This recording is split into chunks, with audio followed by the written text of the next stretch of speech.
So we already know about side, angle, side, right? Some combination of sides and angles. And we can also actually have other combinations of sides and angles that will work.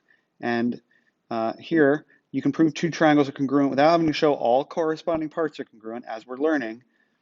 In this lesson, we'll be learning about using one pair of corresponding sides, just one pair of corresponding sides, and two pairs of corresponding angles. And what that's going to look like is either angle, side, angle, or angle, angle, side. As you'll see in a minute, they are very closely related. Okay.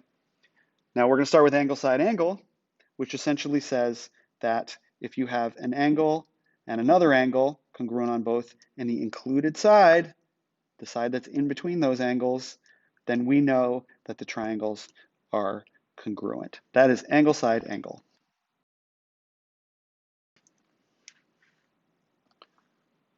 So of these three triangles, which two do we know are congruent because of angle, side, angle? And you'll explain. So what you're going to be looking for is two angles and the included side congruent on both triangles. Okay, so this is the information that we know, and that's coming from all three triangles. Obviously, you can see that, right? And what else? Well, we need to use angle, side, angle. That's what they're telling us. So we need two pairs of congruent angles and a pair of congruent sides that are included between them. And since you already have pairs of congruent angles, so what you're going to be looking for is the included side in one of those pairs of triangles. Okay, so essentially when we look at this, you can see that here we have two angles and an included side, two angles and an included side. Here we have two angles, but the side we have that's congruent to the other ones is not included between them. So that eliminates that one, and that leaves us with these. So therefore, we've got those two triangles congruent, and we named them. Remember, our congruent statement has to be the vertices that line up exactly. So S corresponds with N because those are the ones with no marks. That's the first one there. U corresponds with E because that's got a single mark. So the middle letter is U and the middle letter is E. And then the double angle mark V corresponds with the double angle mark O, so VO.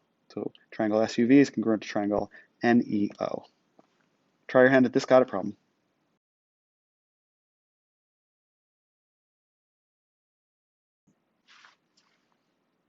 So here in this word problem, writing a proof using angle, side, angle, you've got this teen organization building this miniature golf course, okay?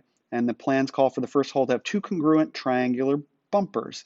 Are they congruent as they're supposed to be? Well, let's take a look here. We've got an angle here and an angle here, congruent. And we've got another angle here and another angle here. They're right angles, it says that. And then the included side.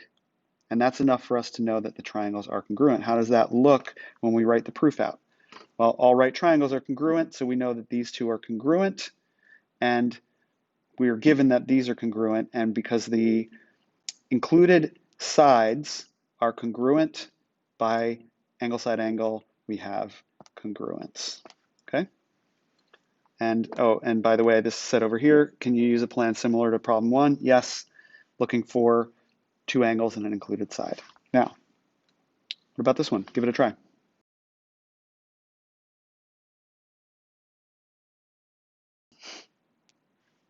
Okay, so we've also got this angle side where the side that you know that's congruent is not the included side. It's not between those two angles in this case, okay? But it does have to be corresponding because check it out, there's two sides that are not included. And one of them, if we look at this first triangle here, one of them is next to the single marked angle, right? And one of them is next to the double marked angle, between the double marked angle and the one that's not marked, and between the single marked angle and the one that's not marked. So they have to match up in terms of this one is between the single mark and one that's not marked, this one's between the one with single mark and not marked, okay? Because it's easy to not have that side that's corresponding or that's congruent be the proper corresponding one. But if it is, then you've got this idea here. Essentially what you've got here is if you know two angles are congruent in a pair of triangles, we know the third one is as well. And essentially then we would have angle, side, angle. So angle, angle, side, the way that we're doing it, is essentially a version of angle, side, angle because of the third angles theorem. That's what this says. You can follow it through.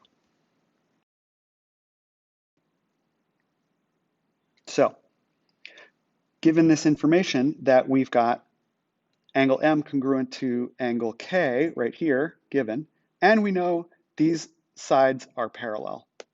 How do we prove that the triangles are congruent? Well, remember, parallel lines cut by a transversal have alternate interior angles congruent. So this is congruent to this is congruent to this, right? We also have this side reflexively congruent to itself. Okay, so we're given that those angles are congruent. We know that the lines are parallel, that's also given, and so therefore we know that what they're saying is angle MWR, this angle right here, is congruent to angle KRW right here because alternate interior angles are congruent if the lines are parallel. We also know that WR is reflexively congruent to itself, and that's enough to be able to prove these triangles congruent by angle, angle, side. Yep. Now here's this got it problem. And the information that's given here is that angle S is congruent to angle Q. And it also says, and you need to know what this means, that side RP or segment RP is bisecting this angle SRQ. If you don't know what that means specifically, it's a very specific meaning to the word bisect. If you don't know that, probably want to look it up before you answer this question, okay? But what you're going to try and do is prove that these two triangles are congruent. And it also asks you, how could you have proven this up here congruent, these two triangles congruent by angle, side, angle? And I alluded to it when I was explaining, okay? Try that.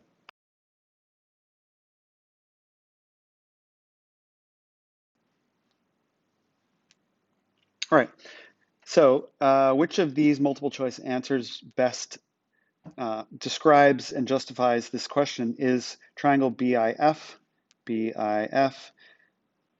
congruent to triangle UTO? So one of the things that I know is true is we have already two angles given that are congruent and corresponding, right? So let's take a look. Well, by the third angles theorem, we know the third one is congruent as well, so we can mark that like that with 3 marks.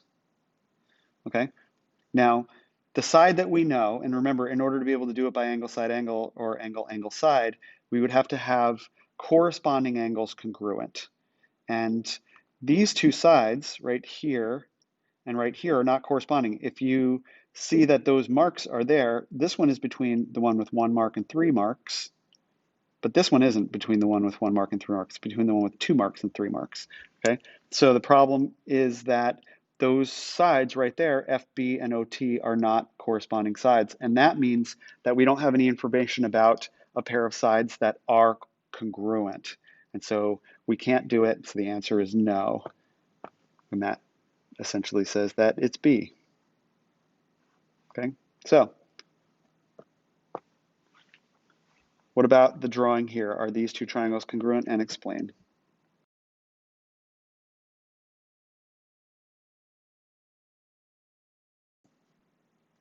Okay, so now you have 2 more tools in your toolkit, which is angle, side, angle, 2 angles in the included side, or angle, angle, side, where the congruent side that you have is not between the angles, but it does have to be in the proper corresponding position. And don't forget that, because as the earlier example proved, you can have a non-included side congruent between, not between the 2 angles, but it doesn't correspond. It's not in the right position. It's not the correct one of the other 2 sides. Okay, so be careful with that.